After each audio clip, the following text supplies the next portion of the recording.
Good morning, true crime friends. How y'all doing? Look, today, day 23 of the Chad Daybell trial, the state of Idaho versus Chad Daybell. Look, it was a brutal day in court. Brutal for the prosecution, for the defense, that is.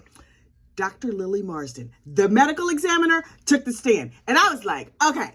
Normally, like medical people and law enforcement people or whatever, it's like, oh, big yawn, whatever. Yes, the person is no longer on this mortal coil. We already knew that. Tell us how they got there and keep it moving so we can hear some more of the family tea. Because you know what you're here for, right? You're here for the same thing I'm here for. You want to hear what the friends had to say, what the relatives had to say, what the neighbors had to say about him. That's what I really want to find out. But Miss Lily Marsden, honey, she got up there and she broke down the entire cause of death, which... Oops, Chad, my man, it did not go good for you. It was an unfortunate unaliving of your defense, sir. So Dr. Lily Marsden was like, you could just call me Dr. Marsden or Miss Marsden, whatever you want to do. And I'm like, girl, I'm gonna put some respect on your name. You are a doctor as far as I'm concerned. So the prosecution starts out real gentle. Okay, hey girl, how you doing? Cute outfit. Tell us about your education. And so she was like, okay, so I got a bachelor's degree, and then I went to medical school, and then I went to 4 years of this and 4 years of that and 100 years of that and blah, blah, blah, blah, blah. 10,000 hours. This child has done 100,000 hours of medical study. And they were like, okay, that's great. How is that different from a coroner? She's like, well, a medical examiner like myself has had a whole lot of training. A coroner can put on Band-Aids. Now listen, coroners, number one, don't have to be doctors. Number two, they're usually like something in the medical field, like EMS or something like that, which is great. They can look at a body and use a stethoscope and be like, no heartbeat, looks dead to me. But the coroner, the medical examiner, can get all down in there and like cut people open and tell what really happened. So I'm like, oh, I see the difference. So Chad Daybell and them have been falling back on the fact that, like, well, the coroner said it was natural causes. Also, the coroner just looked at some medical records, didn't even peek inside the lady's eyelids. And the coroner was over there at the house Googling. Do you think Dr. Lily Marsden was Googling when she was doing this investigation? I bet you she was not. So I'm like, okay, so the medical examiner has more information. And so she was like, so the prosecutor was like, okay, girl, tell us what you think happened. I mean, that's not exactly what she said, but basically what she said was like, girl, what you think happened? And so Dr. Lily was like, thanks so much for asking. So look, context matters. First of all, the lady was very, very dead, evidenced by the fact that we had to dig her up out of the graveyard. And then we looked her over and she had some bruises and everything seemed healthy and normal and fine. Only she had heavy lungs. Are we fat shaming her lungs? I'm asking for myself, are we fat shaming her lungs? But they said she had heavy lungs. But that was not really like the cause of death. The medical examiner says the cause of death is death by asphyxiation, means of homicide, meaning somebody suffocated her. They unfortunately unalived this poor lady. Was like, okay. But then the prosecutor was like, oh, I'm going to be very, very thorough. So, did she get bonked on the head? No. Like, could her high blood pressure have caused it? No. What about her anemia? What about essential oils? What about all these other things? And, Dr. Lily was like, nah, girl, nah, he done did it over there. And they were like, okay, cool. So you have made your official diagnosis. And she was like, And then they asked one of the most important questions in the case. I mean, it was not really important to other people, but it was very important to me. They said, what was in her stomach? And I said, yes, what was she eating? Because, I always want to know about the food part. And they said, in her stomach, she had potatoes and peanuts. That's a nasty combination. But maybe she had an appetizer of a handful of peanuts while she was waiting for the rest of dinner to be done. And then I had to ask myself, number one, what kind of peanuts? Just like plain peanuts, honey roasted? I need to know more details about the peanuts. Number two, does she have Mormon funeral potatoes? I'm convinced the Mormons just eat Mormon funeral potatoes, right? Was Tammy's final meal Mormon funeral potatoes? Look, based on the medical examiner and my supposition based on the medical examiner and the contents of her stomach, I believe that Tammy Daybell's last meal was Mormon funeral potatoes. I have no proof. They said potatoes, and I have just extrapolated from there. So John Pryor got up and he's like, nah, I'm not really worried about this. I'm going to make quick work of this lady. So, ma'am, how many autopsies have you performed? I think he thought she was going to say like 4 because the coroner was like, this was my 4th or 5th death. I could spot a dead person right away. And so Dr. Lilly was like, oh, you're hilarious. 500. And he was like, oh. She's like, well, he said, well, those were all supervised by other doctors, right? I mean, the ones you've done by yourself. And she was like, yeah, 500. And he's like, dang. Okay. No. Don't give up yet, Chad. I mean, yeah, you're going to get the unalive penalty, but we're going to try to pull us out of the fire. Don't worry about it. He was like, okay. So, Tammy was using essential oils. Is there a lethal dose of lavender? And Dr. Lilly was like, no. She was real friendly and nice, but in her head, she was like, this is Mama Luke. Where did they get him from? I did not know Cracker Jack was giving out lawyers as prizes, but apparently that's where this Mama Luke has come from. So he's like, okay. But what about her heart? She had a heart and it was no longer beating. And Dr. Lilly was like, right. That's because her husband suffocated her. And John Pryor was like, oh, dang. She got me again. Okay. Wait. I got another one. Can't people just suddenly die? And Dr. Lilly was like, yes, of course. And John Pryor was like, with no signs, they could just keel over and nothing else is wrong with them. They're perfectly healthy. And Dr. Lilly was like, that could happen, but that's not what happened here. And John Pryor was like, seizures. I think it was seizures. We were Googling in the back room and I saw someplace that you can have like a little shaking fit and that's a seizure. And then you could be unfortunately unalive with that. And Dr. Lilly was like, aren't you adorable, you little idiot Cracker Jack box lawyer? Listen, if somebody passes due to seizures, it's normally like a big giant seizure. It's not a sign you would miss. So no, it was not seizures. And so John Pryor was like, oh. Okay, wait. I'm scraping the bottom of the barrel, but stay with me here because I have an idea. Now you say she was asphyxiated. How could that happen? Dr. Lilly was like, okay, so if you put a lot of pressure on somebody's chest or somebody put a pillow over their face, wink, because that's what we all think happened right here, but she ain't say all that. She's like, she had bruises, but he could have unfortunately unalived her without leaving any bruises at all. And John Pryor was like, wait, you mean like if he sat on her chest and held her down with his knees on those spots on her arms and then put a pillow over her face, that could have unalived her? And Dr. Lilly was like, exactly that. And John Pryor was like, see?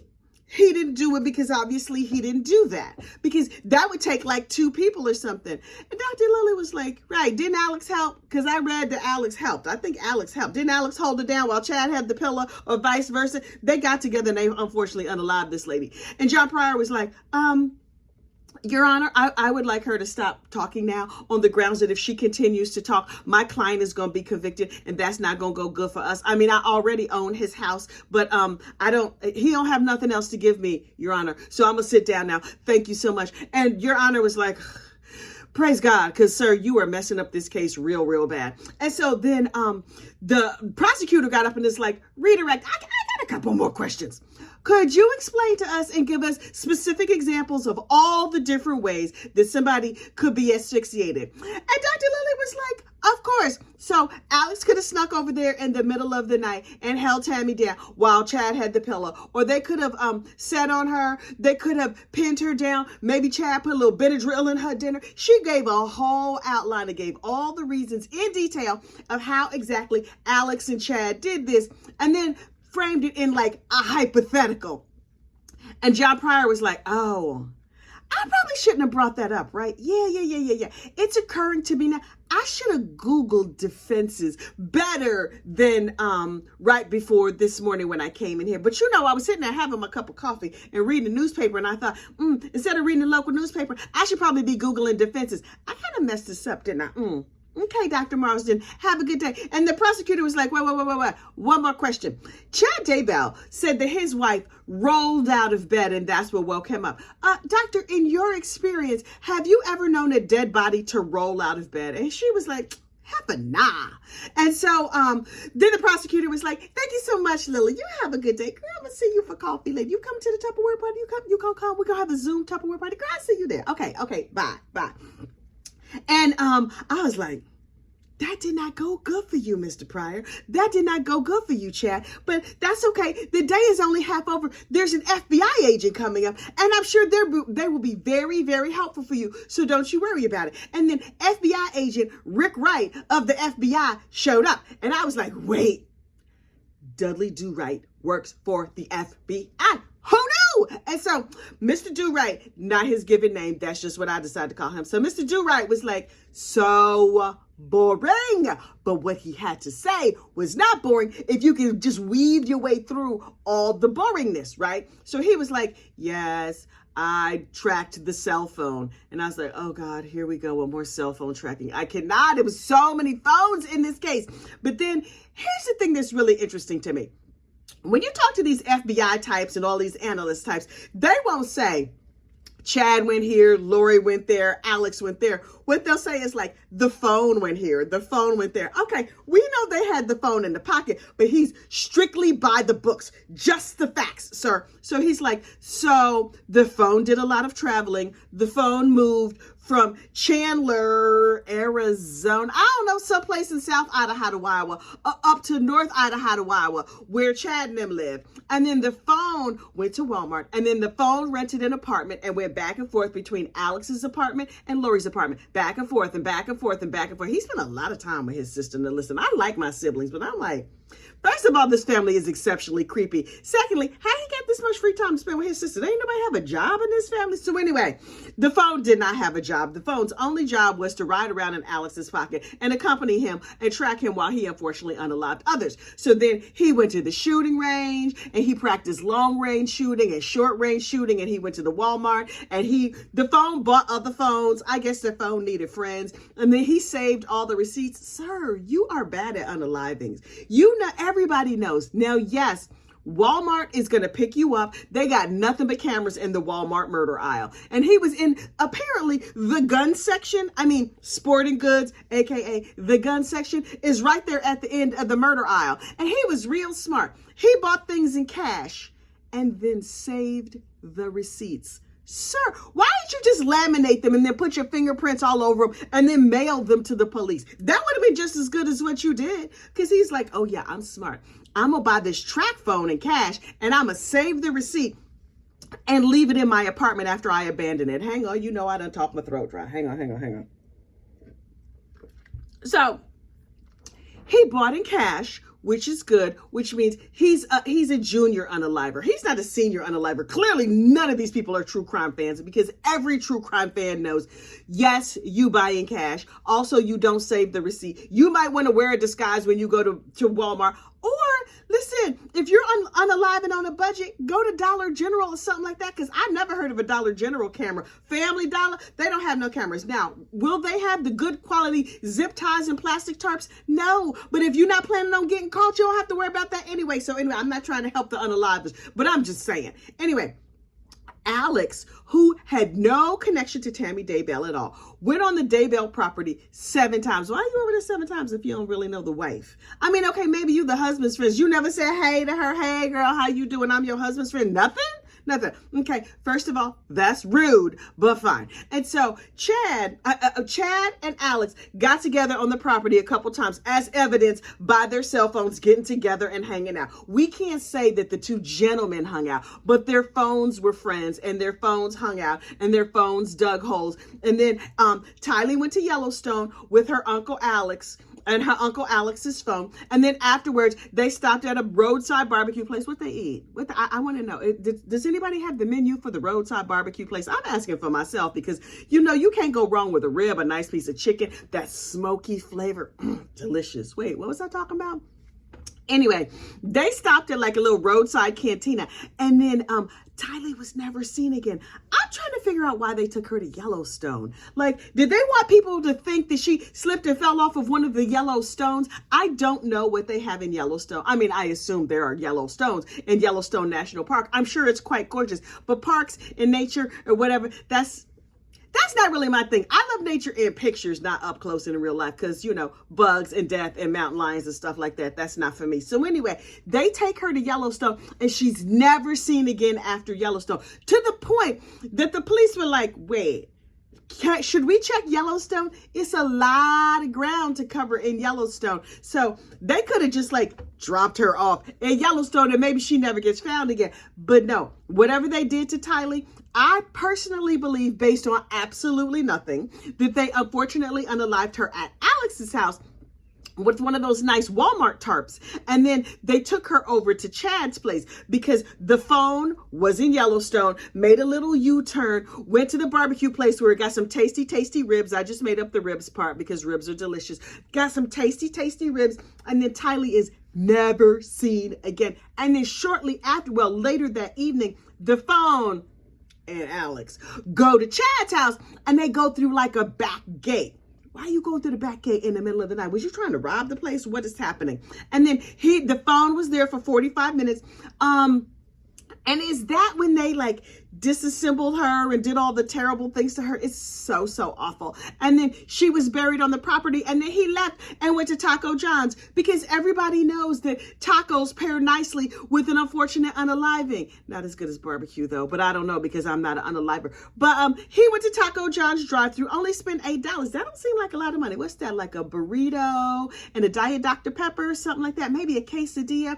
I mean, I would imagine after all that cardio, you would need more protein. So maybe like a steak taco with guac and some extra salsa to the side. Not too spicy because you know it might give you an upset stomach. If the unaliving didn't cause you to like not sleep well, that spicy salsa, that pico, that'll keep you up all night and you don't want all that. But anyway, so he had some Taco John's, delicious. And then he went home and slept like a baby. He's horrible. Then he went back to his sister's. Well, no. The phone went back to his sister's house and possibly cleaned up and possibly celebrated the unfortunate unaliving of her daughter. These people are horrible. Absolutely horrible. And then John Pryor stood up and was like, right, so you told us all about the phones. Thank you so much for that information. Did the phone ever go in the house? And Dudley Do-Right was like, the phone went in the house. The phone was by the gate. And then John Pryor was like, well, I mean, it was in the backyard, but there's no way to drive through because cars can't drive over there. That's just a pasture. It's not a road. And Dudley Do-Right was like, right, except for when I was there, there was a bunch of car tracks there and there were cars parked there. So apparently cars go there all the time. And Pryor was like, oh, right. I keep forgetting that you were there on the property that I now own, and you have like, evidence and pictures and stuff like that. Dang. And then he said, this is a quote from the defense attorney. Shoot, eventually I'll get the hang of this. You want to know what does not inspire confidence in your defense attorney? That line right there. Eventually I will get the hang of this. Sir, we are in an unalive trial with the unalive penalty on the line, and you're being like affable and friendly and saying, eventually you'll get the hang of this. We gonna return you to the crackerjack box and hopefully get a new attorney because you're terrible. We're not even gonna get into the fact that Mr. Pryor has his own criminal record that has something to do with him and a 19-year-old girl. Filthy. I cannot even. How did Chad choose him? But also, Chad is a scumbag and Pryor is a scumbag. Allegedly, please don't sue me. And scumbags of a feather flock together, allegedly for entertainment purposes only. Child, you can't be suing me. I don't got that sue kind of money, but I'm just saying this entire channel is for entertainment purposes only. Let's move on to another topic because this is starting to make me nervous. So there was a pet cemetery, right? And so Pryor, the defense attorney, was like, they said there was a pet cemetery. Maybe what you dug up was not human remains. Maybe it was pets. And the FBI guy was like, right. So listen, my specialty is phones. And I can tell you where the phones went. And yes, the phones were over there by the pet cemetery. But who we had on staff was anthropologists and people with eyes and people who know science and stuff. And they looked at the remains. And you know what they determined? That there were pets there, but also humans. And Chad was like, really? Well, what kind of pets? Turns out there was a dog, a cat, and a duck. Listen, I have questions. A dog, that's real sad. I understand. I completely understand. That makes perfect sense. A cat, yes, your beloved little Fluffy dies, and then you like have a nice little funeral and you give him like a nice prayer or whatever. Okay, fine. The duck? Did they have a pet duck? Was it a dinner duck? Did they have like Peking duck, and then they just buried the bones over there in the air. If you have a pet duck and it slips the surly bonds of this earth, is it bad form to then eat it? Can you eat old duck? How old was the duck? What if you put it in like an Instapot or something for a long time with some onions and carrots and a nice sauce, maybe something spicy to cover up the fact that it was like your pet or that it was old? I mean, obviously, like you would bury the beak and the bones, but what about in the feathers? What about the rest of that duck? You could use them feathers to make a pillow. That is just recycling. I'm just saying, I have questions about the duck. Did the duck have a name? Quackers? Fluffy? Waddle tail? I have questions. Anyway. Probably all those questions are inappropriate. Rest in peace, duck. Duck is delicious. I never had cat. I never had dog. I have no intention of ever having those things. And I think all those things make lovely pets. I don't know how good of a pet a duck would make, but okay, fine. What I do know is the duck's delicious. But y'all ain't heard that from me. Look, I need to get going. Wait. But before I forget, I want to offer my sincerest condolences to our friends over there on the 13th Juror, the 13th Juror live stream. That's Brandy Churchwell and all of our 13th Juror friends on offering condolences on the passing of, oh my God, why has her name slipped my, Shareen Robson. Miss Shareen passed away yesterday or the day before, and we're sending nothing but peace and light and love to her family. And may she be solving true crimes on the other side of glory. Listen, y'all have a great true crime day. And wait, before you go, like this video, subscribe to the channel, and catch us on the podcast over there in YouTube Music. Okay, now you can go get on with the rest of the day. I'll see you later. Bye.